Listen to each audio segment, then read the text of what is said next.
बहुत ही दुखद खबर है हम सब के लिए।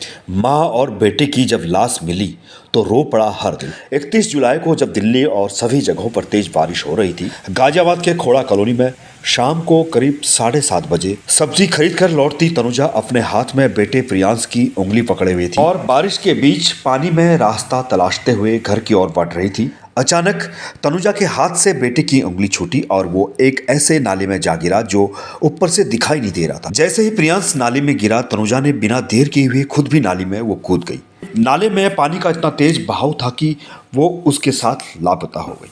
घटना के बाद आसपास के लोगों ने माँ बेटे को बचाने का प्रयास किया, लेकिन वे सफल नहीं हो सके। रात 11 बजे दोनों के शव लगभग 500 मीटर दूर बरामद किए गए।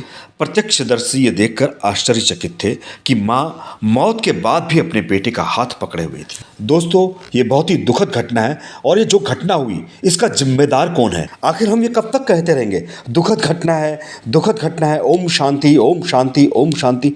हम कब तक यूं ही कहते रहेंगे बहुत ही दुखद घटना है, उसके प्रति दुख जाहिर करेंगे? हालांकि दुखद घटना बहुत है। जिस परिवार का कोई सदस्य, कोई व्यक्ति चला जाता है तो वही परिवार जानता है कि उसको कितना दुख होता है। दुखद घटना कहने से काम नहीं चलेगा। आप अपनी आवाज़ को बुलंद कर सकते हैं। आखिर क्यों नहीं करते हैं? हमें यह समझ में नहीं आता कि हम लोग इन चीज़ों के बारे में बात क्यों नहीं करते हैं। घटना होने के बाद दुख जाहिर जरूर करेंगे, फेसबुक, व्हाट्सएप, सोशल मीडिया के माध्यम से हम जो है मैसेज को शेयर जरूर करेंगे, लेकिन जो काम होना चाहिए उसके प्रति, उस कार्य के प्रति अपनी आवाज़ को हम लोग नहीं उठाएंगे।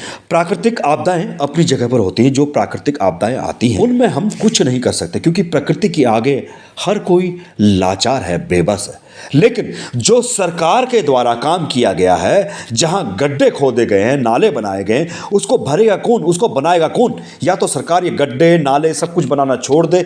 कम से कम बारिश के दौरान जब भी लोग वहां से जाएंगे, उन्हें ये तो डर नहीं लगेगा कि यहां पर गड्ढा है, चाहे पानी कितना ही भर जाए। लेकिन हमारी देश की जो सरकार है, चाहे कोई भी सरकार हो, या जो हमारे अफसरशाही है, या जिनके अंतर्गत ये काम आता है, जो रोडों में गड्ढे बना दिए जाते हैं, नाले खोद दिए जाते हैं, वो कब भरेंगे और कब तक लोग जो है उन नालों में, उन गड्ढों में, उन सीवर लाइन में शिकार होते रहेंगे? कब तक लोग अपनी जान गंवाते रहेंगे? ये बहुत दुखद घटना है, समस्या है, जो रोज का आने जाने का रास्ता है, जो हमारे रोज के जीवन में काम आने वाली चीज है। हमें मार्केट जाना ही पड़ेगा, सब्जी मंडी जाना ही पड़ेगा, ऑफिस जाना ही पड़ेगा, लेकिन हर कोई रास्ता, कहीं भी आप देख लीजिए दिल्ली में, हर कोई रास्ता आज जो है खुदा पड़ा है, गड्ढे हैं, शिवर लाइन खुली है, कोई काम करने को तैयार नहीं, कूड़े के ढेर पड़े हुए। सरकार अपनी मस्त है, उसे कोई कभी भी किसी की कोई चिंता नहीं है। हाँ, जब इलेक्शन आएगा तब आपके द्वार, आपके घर, आपकी समस्याओं को सुनने के लिए ये लोग तैयार हो जाएंगे। हम लोग आसपास ऐसे गड्ढे देखते हैं जहां पर कोई भी हादसा हो सकता है, लेकिन उसको देखने के बाद भी कोई भी उसकी शिकायत करने को तैयार नहीं। हम सरकार से मुआवजे की मांग तो करते हैं, लेकिन इसके द्वारा कोई अगर किसी तरह की घटना होती है तो क्या उसके लिए भी हम अपनी आवाज़ को बुलंद करते हैं?